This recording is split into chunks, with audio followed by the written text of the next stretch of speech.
All right, man. So I'm here with an old. Well, he's still young, but we're old deal friends. When I met Dave, I was thinking about it when I was driving out. I think it was. I'm pretty sure it was like 95. It was 95. And I remember that you were growing all you could, and in the summers you were up off of Live Oak Drive. I remember up in Petaluma. And it was a crazy time, and no one was going for us then, and Dave was there for us then, and he's here for us today. And I was trying to come out. I mean, one of the things is like, and you know me pretty well, Dave, this is not my thing. Like, we talked a lot over the years about the struggle, but I think it's important right now that we talk to other people about the struggle. I mean, like, God bless Willie Nelson with Farm Aid, and God bless people that want to help, but I think they don't really see things on the ground. They don't see things from a level of they'll talk about helping, and they want to, but I think it's important in this process where we understand the humanity of this process. So there's people behind, the product, and I think the more that we know that we're buying good food from good people, the safer that we are in every way. Not only from infectious disease, but from pesticides, and who's taking care of the earth, where's the water from, who knows how to find it and shepherd it.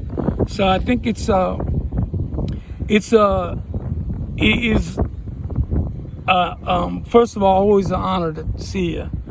But you're also the only guy that, here we are in the desert, and normally think of strawberries up in Watsonville, or some plush paradise.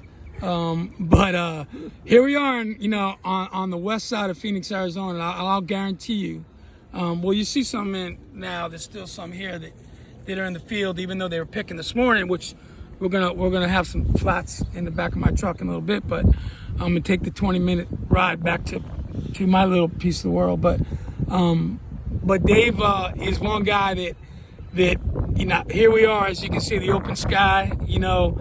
There's the dirt and there's a man. And you put those things together, and he's growing. I think last year, Dave, we got strawberries to what, like early July, the first week. Yeah. I mean, crazy. Yeah, that's a crazy thing. So what tell people a little bit about, like, well, we could talk forever about your struggle the last 26 years, but how about right now, about where you are, like where you were and where you are.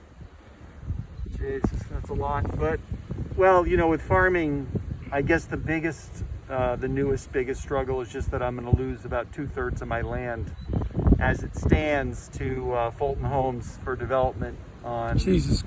I farm 35 acres, and I'm going to lose 20 of it for sure, and maybe and a little more of a field below that they're going to get, because I rented it from a dairy that's selling out. They're paying $100,000 an acre, just under $100,000 an acre, and they're going to put up 700 homes, and that just bumps me right out, because for me to replace that land, you can see I need a lot of money. I need $2 million just to replace the 20. And that's a lot for a small farm. I mean, I have a lot invested. It's not like I'm broke. It's just that I have a tremendous amount invested in my employees and in my ongoing business. Equipment. I got millions of dollars of equipment and buildings and coolers and trucks, and it just goes on. And then on top of that, you're going to pay some obscene amount of money for farmland. That would not be your typical, the best ground in coastal California. Somebody wouldn't pay that. Well, I think that's the whole.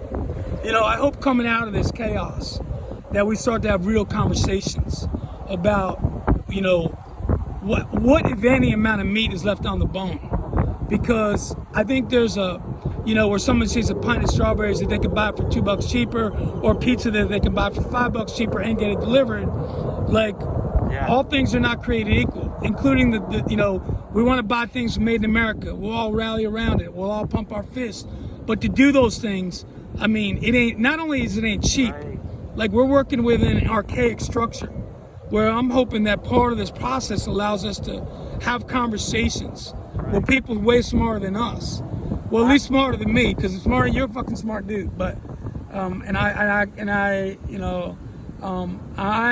of what you pull out of this good earth and put back into it. Thank you. $15 an hour is what I pay for labor in my field. And I have to bring that labor from Mexico. Right. I import that labor on H-2A visas this year because otherwise I would have had no labor with the economy we had. Very few people, very few Americans want to farm and do this kind of work. So I bring those folks here, and I'm trying to keep those folks through the contract I have through the middle of June, and I've been able to do that.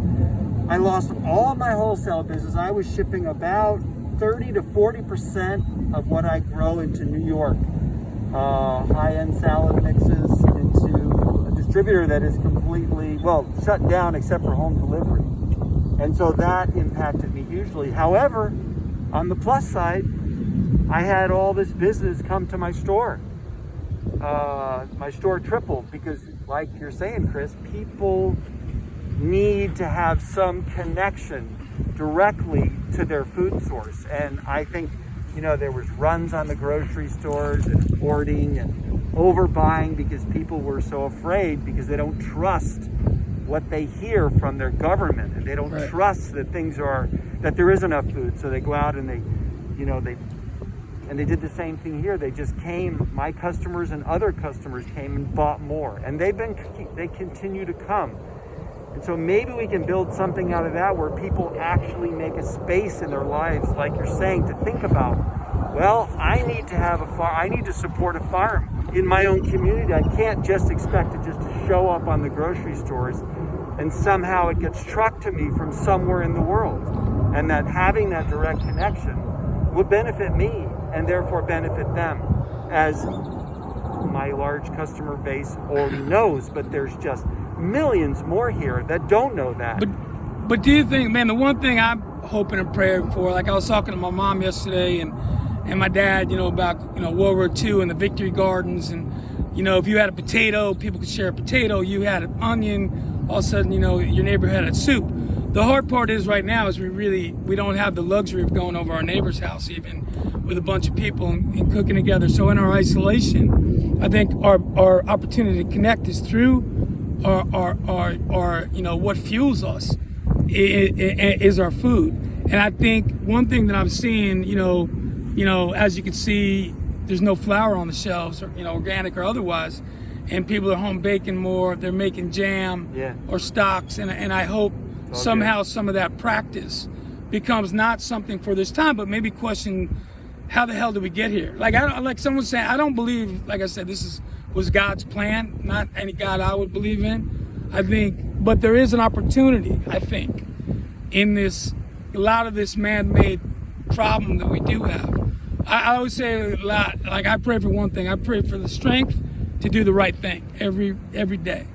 And I think if nothing else, we come out of this with a new sense of appreciation for who grows our food and harvests our food, how we get it, and what's in that good earth that it provides, hopefully all that Mother Nature intended. And maybe we learn through that deprivation, like we can't even get any damn toilet paper. Maybe we don't need blueberries in January, unless they're around. Or maybe maybe that's what our body was asking for, was tons of green, dark, leafy veg, root veg, and potatoes, and like learn to have, we don't have a lot of cellars here, but like root cellars or places that we can store things that can store. So anyway, brother. He'll be doing his pollination work. No, I can only hope. I mean, there's a great deal of insecurity in farming and small farming.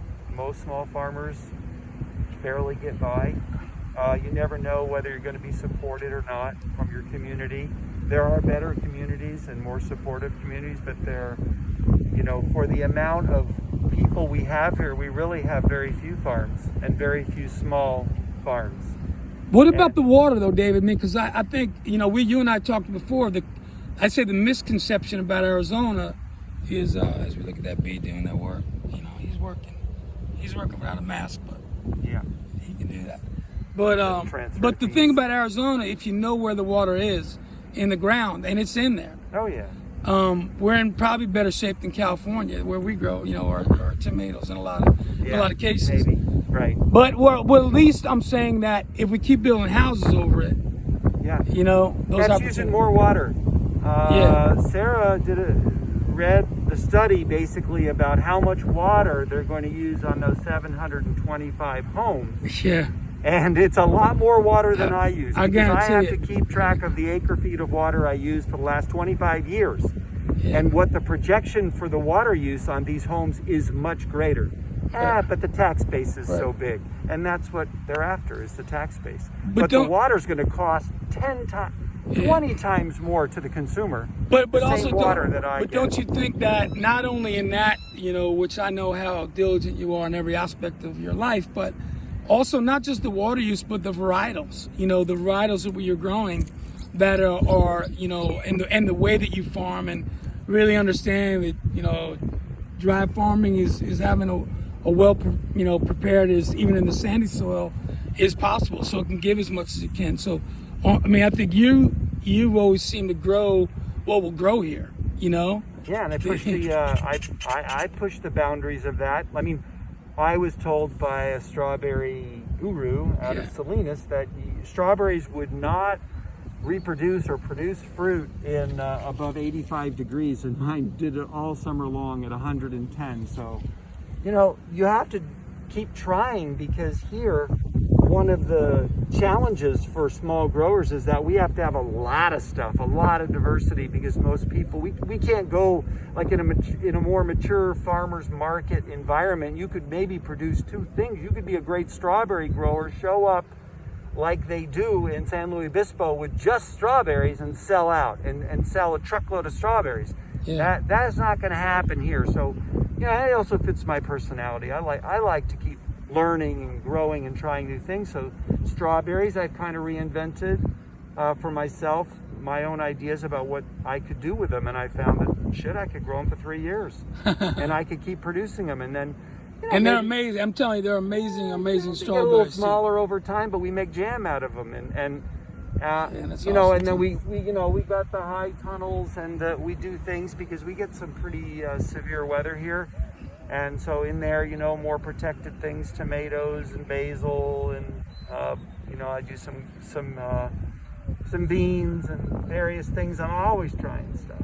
I'm still trying to figure out how to grow corn, sweet corn, which is challenging here too. But we're going to do shelling beans next year. We're going to try pretty. I'm excited about everything. that, man. We got the pasta fagioli's ready for that one, man. Yeah, it's like, I grow probably 150 different things, and so there's probably another 50 things I could try and do, and I rotate out. I'm not doing potatoes this year. I'm doing other stuff. Right. I'm doing winter squash in the summer, because that's when it works. Yeah. But and melons, and it just goes on, and that makes it interesting and fun and good for the customers, and helps with the CSA, so that it's not always the same stuff. Everybody will be excited this week because the CSA has got strawberries in it. Which really don't take off for me until, March, April, May.